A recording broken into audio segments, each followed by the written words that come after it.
जय हिंद बच्चों।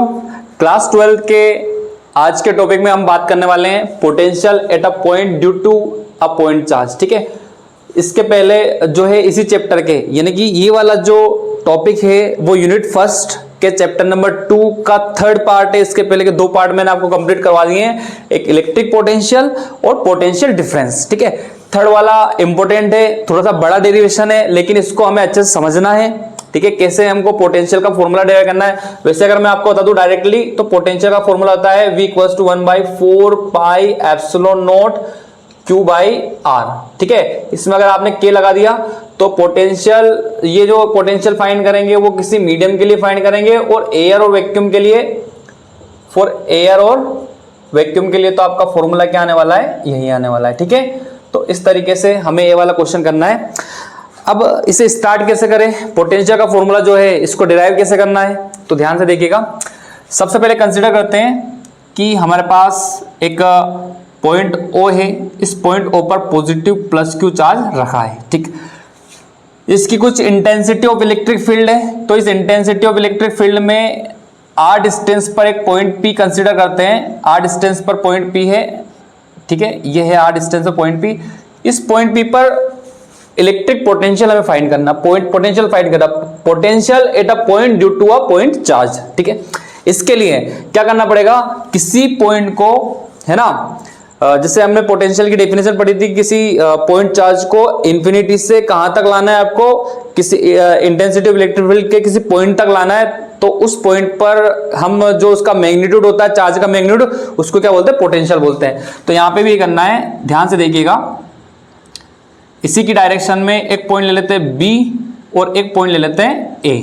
ठीक, इस A पर हम रखते हैं Q0 चार्ज। ठीक है, तो इस A और +Q के बीच का डिस्टेंस कितना हो गया, तो ये डिस्टेंस हो गया x, है ना। सबसे पहले पॉइंट A पर हम Q0 चार्ज रखते हैं। इस Q0 चार्ज को कहां से कहां तक लाना है, तो इस Q0 चार्ज को हम लाएंगे A से B तक, इसको लेके आएंगे A से B तक। तो कितना डिस्प्लेसमेंट होगा, इसका डिस्प्लेसमेंट होगा dx, है ना। कितना डिस्प्लेसमेंट होगा, dx इसका डिस्प्लेसमेंट होगा। ठीक, इन दोनों के बीच में एक फोर्स एक्ट करेगा जो आउटवर्ड डायरेक्शन रहेगा। किसके आउटवर्ड रहेगा, तो OP के आउटवर्ड डायरेक्शन में रहेगा। फोर्स जो है F यहां पे एक्ट करेगा। ठीक है, ठीक, तो ध्यान से देखिएगा। आपने पोटेंशियल का फॉर्मूला पढ़ा है। पोटेंशियल का फॉर्मूला एक होता है V = W/Q0। तो आप सबसे पहले एक काम करो कि W की वैल्यू निकाल लो। W मीन्स वर्क डन निकाल लीजिए। वर्क डन कैसे, सबसे पहले Q0 को A से B तक लाइए, है ना, स्मॉल वर्क डन। ठीक है, स्मॉल वर्क डन कीजिए क्योंकि आप इसको क्या शॉर्ट डिस्टेंस तक लेके आओगे। फिर इसको इनफाइनाइट से पॉइंट P तक, मतलब आपको लेके तो जाना P तक। पहले हम किसका आएंगे, A से B, पहले किसका आएंगे, A से B। ठीक है, इसकी जो इंटेंसिटी है पॉजिटिव Q चार्ज की, उसकी इंटेंसिटी में ही, उस इंटेंसिटी ऑफ फील्ड में कौन रखा हुआ है, Q0 चार्ज रखा हुआ है पॉइंट A पर। A से आप लाइए उसको पहले B तक, कितना डिस्प्लेसमेंट होगा, dx। ठीक है, वर्क डन का फॉर्मूला लगाइए, work done equals to force into displacement. Okay, फिर आप क्या कीजिए, टोटल वर्क डन कितना होगा, तो टोटल होगा उसको इनफाइनाइट से, इनफाइनाइट कोई पॉइंट है उससे आप कहां लाओगे, पॉइंट P तक। ये आपका टोटल वर्क डन निकल जाएगा। और जब टोटल वर्क डन निकल जाएगा तो आप पोटेंशियल के फॉर्मूले में वर्क डन रख के और आंसर निकाल सकते हो। ओके, तो सबसे पहले हम फोर्स निकाल लेते हैं इन दोनों के बीच में। तो coulomb force act between two charges Q and Q0 will be, दोनों के बीच में एक Q के बीच में और Q0 के बीच में फोर्स क्या एक्ट करेगा, तो दोनों के बीच में फोर्स एक्ट कर रहा है F = 1/4 pi epsilon not Q0 divide by distance का स्क्वायर। Equation number first. ठीक है, ये आपने कूलम्ब फोर्स पढ़ाई है, दो चार्जेस के बिटवीन में फोर्स जो एक्ट करता है। ठीक, सेकंड, अब हम निकालेंगे the work done in bringing the test charge Q0 को from point A to B, A से B तक लाने में, A से B तक लाने में इसको कितना वर्क करना पड़ा। तो वर्क का फॉर्मूला आप 11th क्लास में पढ़ चुके हो, dW। यहाँ पे स्मॉल वर्क डन होगा, कैसा वर्क डन होगा, स्मॉल वर्क डन, क्योंकि आप कितना डिस्प्लेस करोगे, dx डिस्टेंस को लेके आओगे, तो F dx। अब मैं यहाँ पे एक साइन लगाने वाला, नेगेटिव साइन।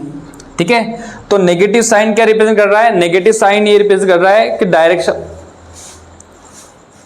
देखिए नेगेटिव साइन को लगा दिया मैंने, work done equals to force into displacement, force into displacement. ठीक है, here negative sign represent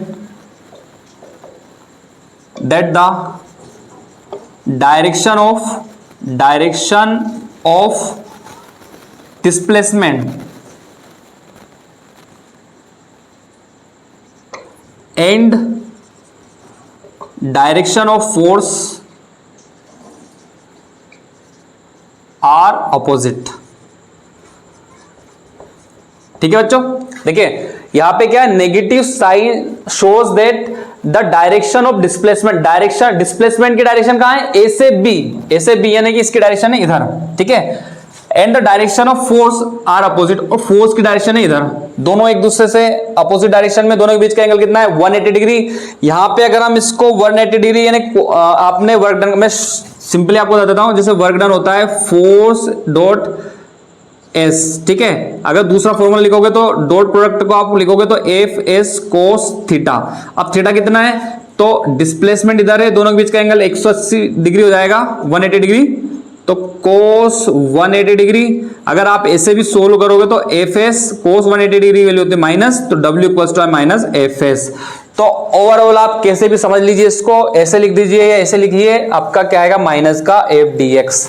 ठीक है बच्चों, तो ये आपको समझ में आ गया होगा।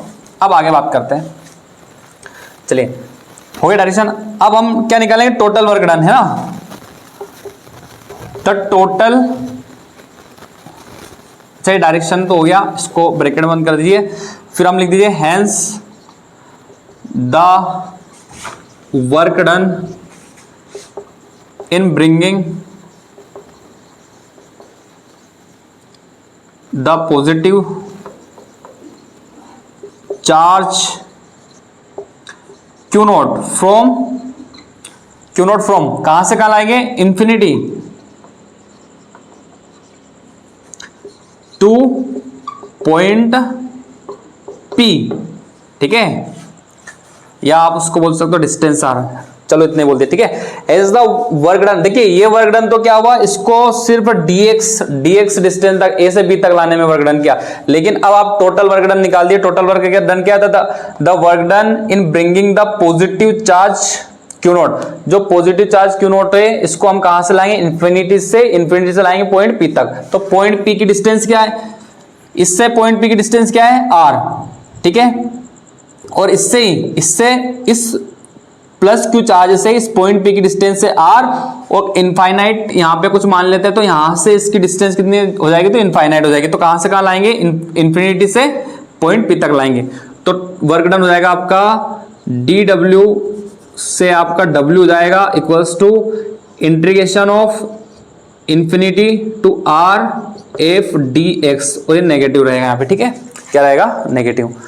चलिए ये हो गया टोटल वर्क डन, ये आपका वर्क डन था, इस वर्क डन को आपने टोटल वर्क डन कर दिया, इसको आप सिर्फ dx आप इसको डिस्प्लेस कर रहे थे, और यहाँ पे आप कितना डिस्प्लेस कर रहे हो, इन्फिनिटी टू आर, ओके। यहाँ से माइनस आपका बाहर आ जाएगा, और एफ की वैल्यू रख देंगे इक्वेशन नंबर फर्स्ट से, ठीक है।